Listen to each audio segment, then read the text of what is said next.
रसूलुल्लाह सल्लल्लाहु अलैहि वसल्लम ने इरशाद फरमाया, जरा ये हदीस पाक सुनिएगा, ईमान ताजा हो जाएगा। जिसने मुझ पर एक मरतबा दुरूद पढ़ा, अल्लाह अज़्ज़ व जल उस पर 10 रहमतें नाजिल फरमाए। मेरे आका फरमाते हैं, जिसने मुझ पर 10 बार दुरूद पाक पढ़ा, अल्लाह ताला उस पर 100 रहमतें नाजिल फरमाएगा। जिसने मुझ पर 100 बार दुरूद पाक पढ़ा, अल्लाह ताला उस पर 1000 रहमतें नाजिल फरमाएगा। ये तो मल्टीप्लिकेशन हो गई, ये तो एक दुरूद पर 10 रहमतों का जिक्र हो गया। मगर अगला हिस्सा तो सुने, जिसने मुझ पर 1000 मरतबा दुरूद पाक पढ़ा, मेरे आका अलैहि सलाम फरमाते हैं, जन्नत के दरवाजे पर उसका कांधा मेरे कांधे से छू रहा होगा। अल्लाह अकबर। हम में से कौन उम्मती है जो नहीं चाहता कि प्यारे आका के पीछे पीछे नबी पाक के साथ जन्नत में दाखिला मिल जाए।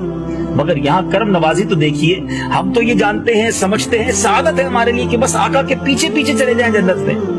मगर आका कितना बड़ा इनाम अता फरमाने कि 1000 बार दुरूद पाक पढ़ने वाला ऐसा होगा कि उसका कान